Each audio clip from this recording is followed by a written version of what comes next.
लेकिन फिर भी आप कह रहे हैं, हम आपसे वादा करते हैं साहब कि मैं आइंदा ऐसा कोई भी काम किसी की बातों में आकर के कभी नहीं करूंगा साहब, चाहे मेरी जान ही चली जाए।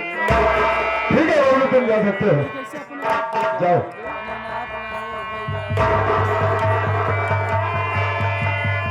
चौकीदार, कहाँ चलना होगा? हम लोग को चलना है कस्ट में। चलो गाँव, गाड़ी तैयार करो, हम लोग चलते हैं। गाँव पहरा लगाना पड़ेगा। चलो।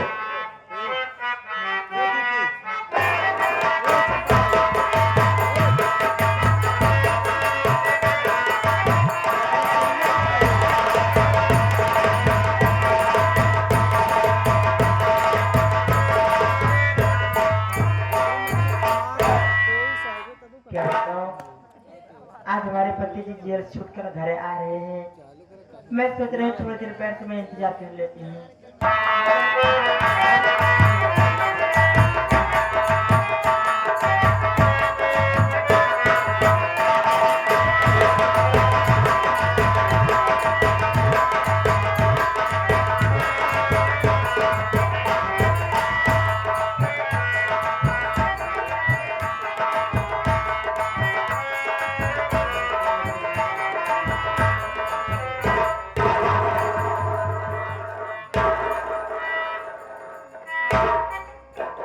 मौका बहुत अच्छा हाथ लगा। सिर्फ बिल्कुल हरामजादी पढ़ाने साले जीत गई तो अपने आप को प्रधानमंत्री समझने लगी है। मेरी इज्जत की धज्जियां अगर कुतिया मेरे नींद को, मेरे चैन को छीन कर ये ससुरी आराम की नींद सो रही है, चैन की नहीं सो रही है, और इसका बच्चा भी इसके पास है। सबसे पहले मैं सपोले को मिटाऊंगा, क्योंकि अगर ये सवार हो तो एक दिन मेरा दुश्मन बनेगा। उसके बाद इसे मारने के बाद साली को ले जाऊंगा जंगल, लेकिन इससे पहले ये काम करने के पहले इसे बेहोश करना होगा। इसलिए मैं बेहोशी की दवा लाया हूं।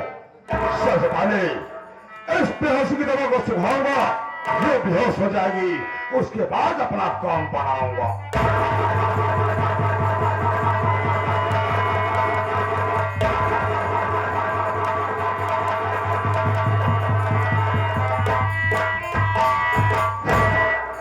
बेहोश हो गई, अब मेरा काम बन जाएगा।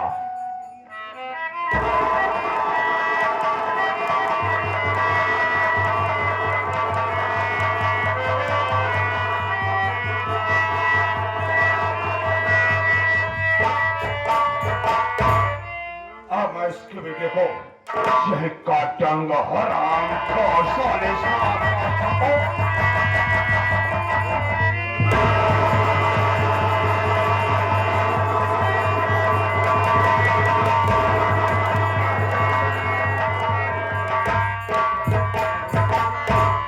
हरामजादी, तेरा बेटा तो मर गया। जिस तरह साली तू मेरी इज्जत को बर्बाद की है, मुझे पधारे में हराकर मेरी इज्जत को बर्बाद की है कुतिया, उसी तरह मैं तेरी इज्जत को बर्बाद करूंगा। लेकर चल रहा हूं जंगल में, वहां मैं तेरा बड़ा काट करूंगा, बर्बाद कर दूंगा।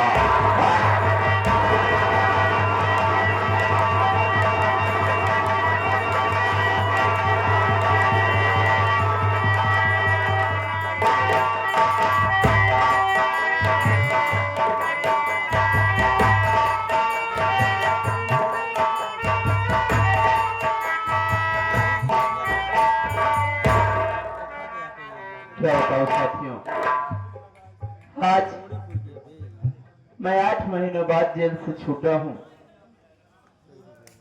कहता हूँ अपने घर अपनी पत्नी से मुलाकात करूंगा, अपने गांव वालों से मुलाकात करूंगा, मेरा दोस्त प्रमोद है उससे भी मुलाकात होगी। कहता हूँ साथियों, इन 8 महीनों में जेल में किस तरीके कटे वो मेरी आत्मा ही जानती है। आज मैं बेगुनाह होते हुए भी 8 महीनों तक जेल में रहा था, इसलिए कि मैं एक गरीब बेबस मजदूर आदमी। उसी जेल में मैंने देखा कि पैसे वाले लोग कितनी ऐसी जेल में रहते हैं और फिर छूट जाते हैं।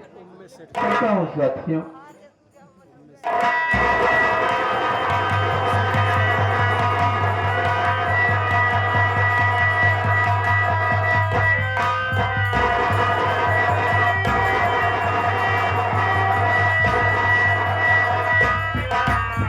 क्या देख रहा हूं कि मेरी पत्नी गिरी।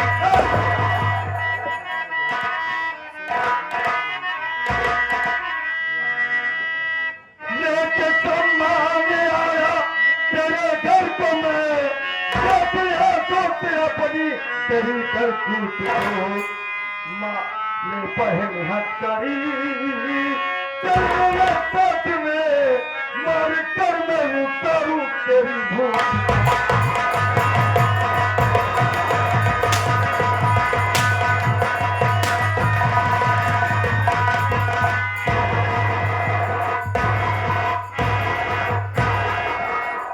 इतना मना करने के बाद भी सारा तुमने कुछ दोबारा खून कर दिया। नहीं समझ में आता। खून करने में बहुत मजा आता है। हैरान खोर कुत्ता डाले कौन करना चाहता। अच्छा बच्चे की साहब न मैंने किया,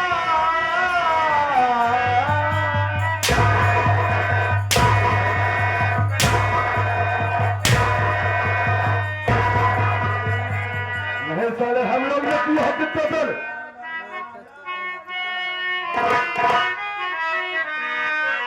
हत्या बच्चे की साहब न मैंने किया, खून बच्चे का साहब किसी ने किया। मेरी बातों पे विश्वास साहब करो। मेरी बातों पे विश्वास साहब करो।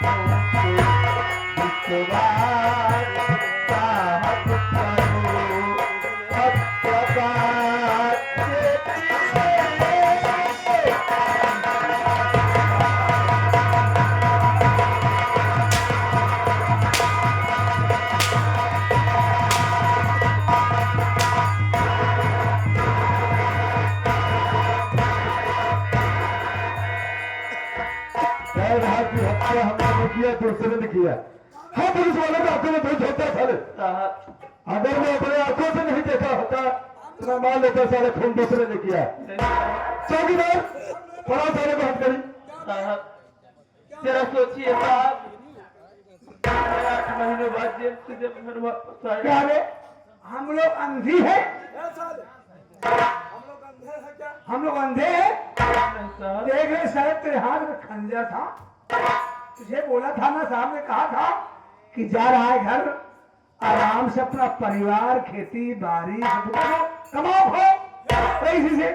साला पहुंचते ही यहाँ पर आके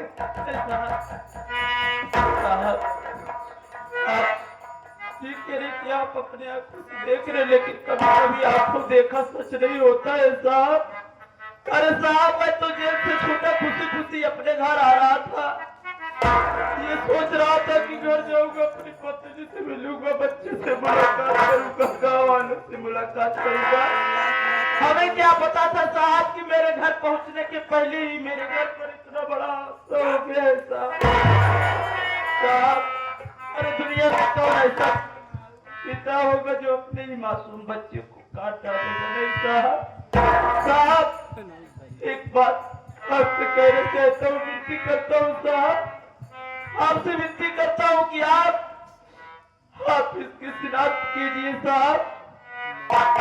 सोचिए साहब कि मेरी पत्नी विनीता मेरे घर पर नहीं है, मेरे बच्चे का कत्ल हो गया है साहब। पता लगा ये मेरे बच्चों को किसी और ने मार दिया है साहब। नेता बन गया है। अगर मैं अपनी आंखों से नहीं देखा होता साले तो मैं मार लेता। सारे राम साहब देख रहा हूँ। सारे राम साले खंडे में अपने बच्चे को काट के साले भाग रहा था। चौकीदार ले चलो थाने, साले उनके मार पड़ेगी तो तभी साले करेंगे।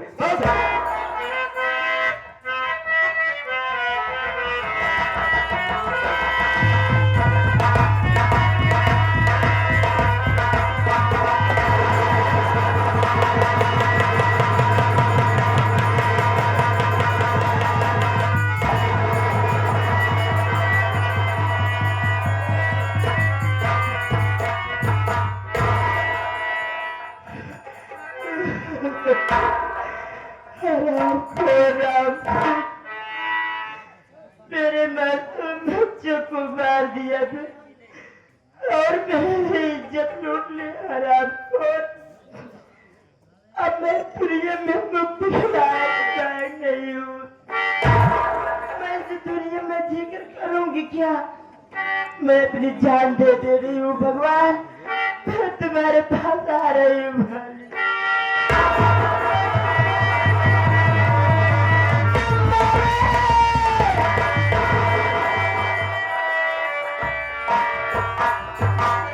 सरदार जी, हाँ आप देख रहे हैं एबला इस पेड़ से फांसी लगाकर अपना आत्महत्या करना चाहती है। विक्रम, सरदार जी, गुफा से आज जंगल की तरफ निकला यही देखने को मिला। और आज यही देखिए। देख लीजिए, न जाने कौन सी मुसीबत पड़ गई जो कि ये फांसी लगा के आत्महत्या करना चाहती है। विक्रम, सरदार जी, शायद इस औरत पर बहुत बड़ी मुसीबत आई होगी। यही बात हमारे भी समझ में इसीलिए आत्महत्या करने आ गई है। विक्रम, सरदार जी, हम तो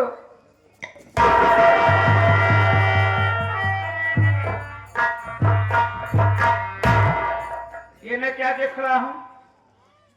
आप देखने के बाद इतना मायूस क्यों हो गए?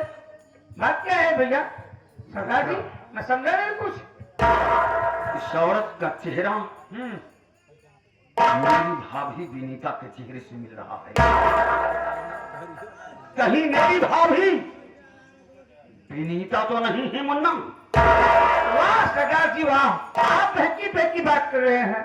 आप तो कहा करते थे कि हमारी विनीता भाभी सारे प्रोग्राम सभा की प्रधान है।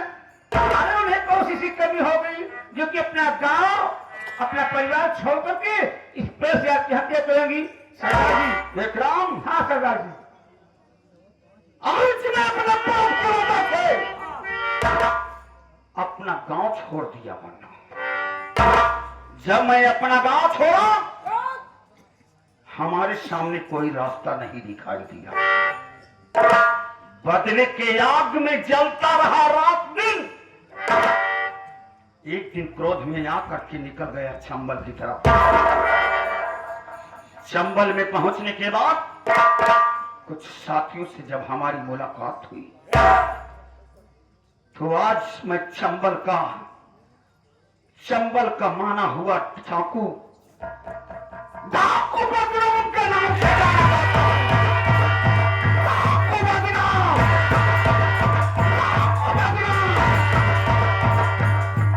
आज किस माई के लाल में इतनी बड़ी ताकत आ गई है कि आज मैं चंबल से अपने घर शालिकपुर जा रहा था, लेकिन रास्ते में ही ये औरत फांसी लगा करके आत्महत्या करने चली। सरदार जी, आप कह रहे हैं कि आपका चेहरा तो हमारे विनीता भाभी जैसा लग रही है ना? एक शक्ल के कई लोग होते हैं, ये आपकी विनीता भाभी नहीं है।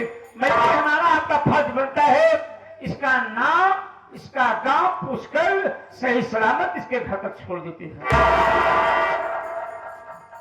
तो ठीक कहता है विक्रम, अगर हम लोग छोड़कर चले जाते हैं आत्महत्या कर लेंगे तो ये औरत कुछ भी कर सकती है। मुन्ना, सरदार जी, मैं इस औरत से कुछ बातें करूंगा। जरूर कीजिए सरदार जी। जा रहा हूं।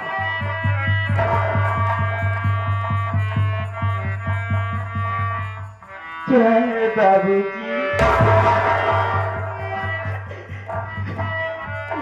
मैं तुमसे कुछ जानना चाहता हूँ, मेरी बात को सुनो।